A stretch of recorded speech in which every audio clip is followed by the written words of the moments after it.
जय हिंद दोस्तों।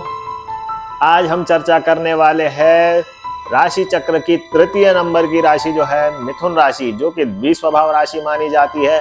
साथ ही साथ यह वायु तत्व की भी राशि मानी जाती है। मिथुन लग्न वाले जातक जो है वह डिसीजन मेकिंग में कहीं ना कहीं लेट हो जाते हैं या कहीं ना कहीं वो कंफ्यूज हो जाते हैं। उनके लिए हरा रंग बहुत अच्छा माना जाता है, साथ ही साथ क्रीम कलर भी उनके लिए बहुत अच्छा रहता है। आज हम चर्चा करने वाले हैं कि दिसंबर 2024 किस प्रकार से रहेगा मिथुन राशि वाले जातकों के लिए, क्योंकि मंगल जो है वह कर्क में नीच का हो गया। भाई द्वितीय भाव की राशि में कर्क में नीच का हो जाता है तो कहीं ना कहीं वाणी उनकी कटु हो जाएगी। सूर्य जो है वह चला गया है छठे भाव में, सरकारी नौकरी मिलेगी। वैवाहिक संबंध कैसे रहेंगे, शुक्र जो है वह तो अष्टम में चला गया। संपूर्ण जानकारी इस वीडियो में देखते रहिए मेरे साथ और बने रहिए मेरे साथ। मैं हूं आपका ज्योतिष मार्गदर्शक ज्योतिषाचार्य आकाश। आप देख रहे हैं नक्षत्र ज्योतिष।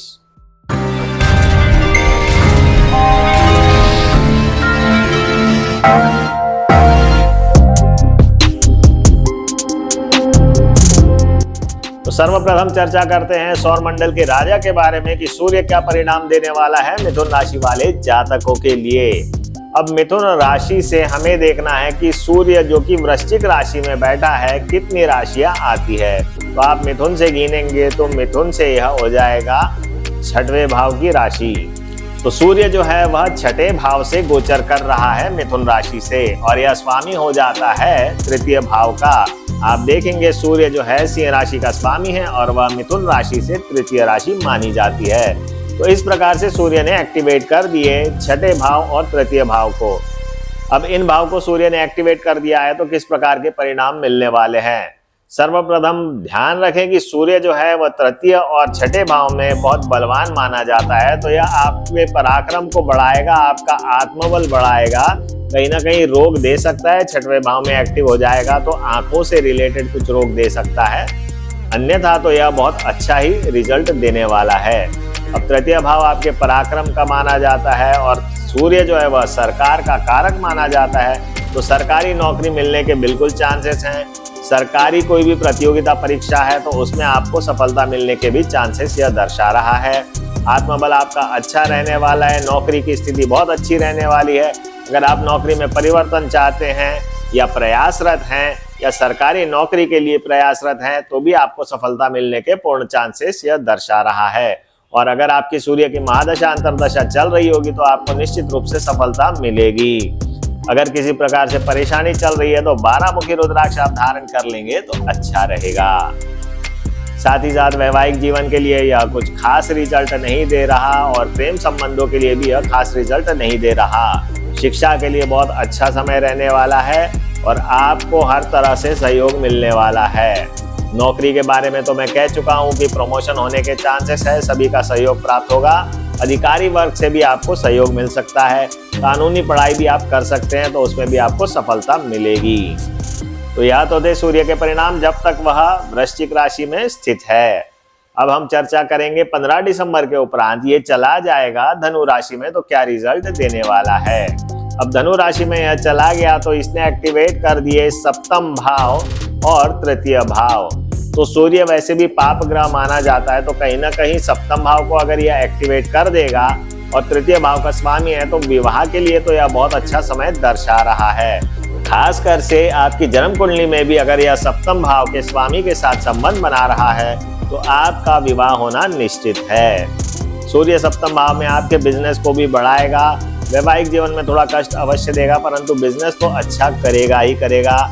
आप बिजनेस को बढ़ाने के कोई ना कोई डिसीजंस लेंगे या फिर आप इन्वेस्टमेंट भी कर सकते हैं। आपका मार्केटिंग स्किल जो है वो बहुत अच्छा रहेगा। सूर्य सप्तम भाव से गोचर करेगा तो आपका सोशल इम्पैक्ट भी अच्छा दिलाएगा। साथ ही साथ आपको कहीं ना कहीं नेम एंड फेम भी यह दर्शा सकता है। आप सोशल वर्क भी कर सकते हैं और आपको सरकारी जो अधिकारी है उनसे भी आपको सहयोग मिलने की पूर्ण संभावनाएं यह दर्शाता है। तो वैवाहिक जीवन की स्थिति तो ठीक ठाक ही रहेगी, कुछ खास नहीं। प्रेम संबंधों के लिए भी यह समय कुछ खास नहीं रहेगा। ओवरऑल ठीक ठाक ही रहेगा, कोई दिक्कत नहीं है। पिता के साथ अच्छे संबंध बने रहेंगे क्योंकि सप्तम भाव से गोचर करेगा तो वह पिता के भाव से एकादश भाव माना जाता है। तो यह तो थे सूर्य के परिणाम। अब हम चर्चा करेंगे कि मंगल क्या परिणाम देने वाला है मिथुन राशि वाले जातकों के लिए। मंगल जो है वह सेनापति है, वह आपका पराक्रम है और यह आपके छोटे भाई को भी दर्शाता है। मंगल अगर द्वितीय भाव में चला जाएगा तो क्या परिणाम देगा? ध्यान रखें कि यह छठवें भाव का भी स्वामी है और एकादश भाव का भी स्वामी है मिथुन राशि में। तो इसने एक्टिवेट कर दिए 2, 6 और 11 हाउस। अब 2, 6 और 11 हाउस जो है या एक्टिवेट हो गए हैं तो मंगल आपको कहीं ना कहीं प्रमोशन जरूर दिलवाएगा। प्रमोशन के साथ साथ फाइनेंशियल इंक्रीमेंट्स भी देगा और साथ ही साथ आप अगर लोन के लिए अप्लाई करना चाहते हैं तो वह भी आपको जल्द से जल्द मिल जाएगा। द्वितीय भाव में कहीं ना कहीं कुटुंब से विवाद दर्शाता है। द्वितीय भाव में मंगल जो है वह विवाद का कारक माना जाएगा। कहीं ना कहीं आपकी वाणी की वजह से, आपके ईगो के वजह से आप कहीं ना कहीं विवाद में फंस सकते हैं। ग्रह कलह रहने वाला है, वैवाहिक जीवन का सुख भी कुछ खास नहीं मिलेगा। पढ़ाई के क्षेत्र में देखा जाए तो शिक्षा के लिए बहुत अच्छा है। आप अगर जिम करते हैं या एसआई की तैयारी कर रहे हैं या स्पोर्ट्स में है या पुलिस में है या सेना में है तो भी आपके लिए यह समय बहुत अच्छा रहने वाला है। तो ओवरऑल देखा जाए तो मंगल के ज़्यादा से ज़्यादा अच्छे ही परिणाम साबित हो रहे हैं।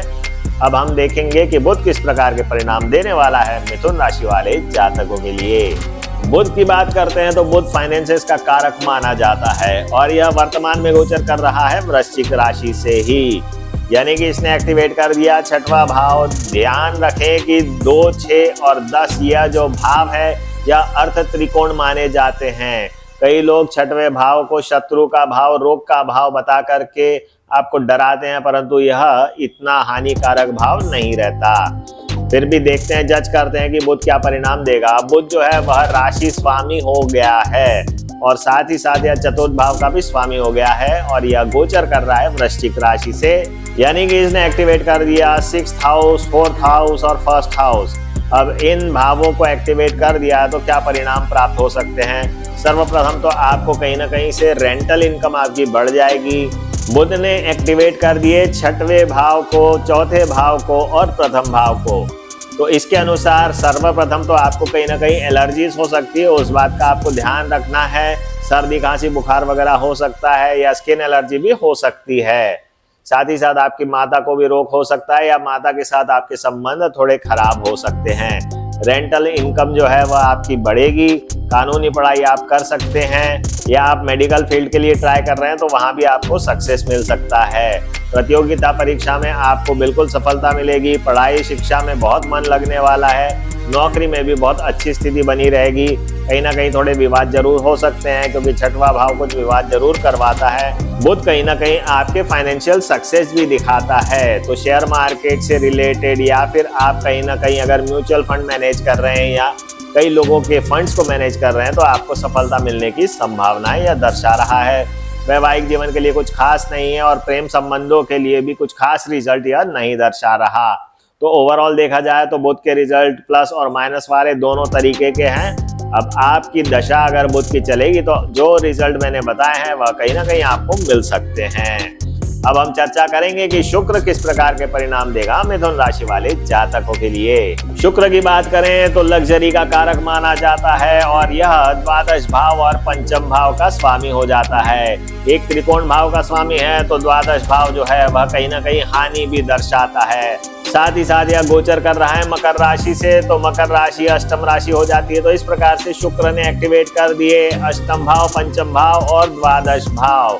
अब इन भावों का एक्टिवेशन हो गया है तो क्या परिणाम मिलेंगे? सर्वप्रथम तो आप कहीं ना कहीं कोई यात्रा कर सकते हैं। आपके जीवन में बहुत सारे खर्चे हो सकते हैं और कहीं ना कहीं आपको फाइन लग सकता है या हॉस्पिटलाइजेशन भी हो सकता है। इस बात का ध्यान रखना है। संतान से रिलेटेड भी आपको कहीं ना कहीं कुछ परेशानी हो सकती है। तो शुक्र बहुत अच्छे प्रभाव ना दिखाकर कहीं ना कहीं एक नकारात्मक प्रभाव दिखा रहा है। अगर आपकी शुक्र की महादशा अंतर्दशा चल रही है तो आपका आत्मबल कमजोर रहेगा। शिक्षा के लिए आपका रुझान जो है वह कम हो जाएगा। नौकरी में भी आपके लिए कहीं ना कहीं विवाद की स्थिति यह बना रहा है। शुक्र स्त्री का कारक माना जाता है, तो जिन पुरुषों की कुंडली में कहीं ना कहीं शुक्र अष्टम और द्वादश भाव का सूचक है तो उन्हें स्त्रियों से सावधान रहना चाहिए। ओवर लग्जरियस नहीं रहें और कहीं ना कहीं आपको थोड़ा फंड्स को मैनेज करने में दिक्कत हो सकती है। शेयर मार्केट में अगर आप हैं और आपकी शुक्र महादशा अंतर्दशा चल रही है तो थोड़ा सावधानी से आप डील करें। तो यह तो थे शुक्र मंगल बुध सूर्य के परिणाम मिथुन राशि वाले जातकों के लिए। अगर आपको अपनी स्वयं की कुंडली दिखानी है, आप किसी प्रकार से परेशानी में हैं, तो आप दिए हुए नंबर्स पे हमसे संपर्क कर सकते हैं। आपको रत्न चाहिए, रुद्राक्ष चाहिए, यंत्र चाहिए, शालिग्राम चाहिए, तो भी आप हमसे संपर्क करें। मेरा ऑफिस भोपाल में है। और आज के लिए इतना ही प्रिय दर्शकों। जय भारत, जय हिंद।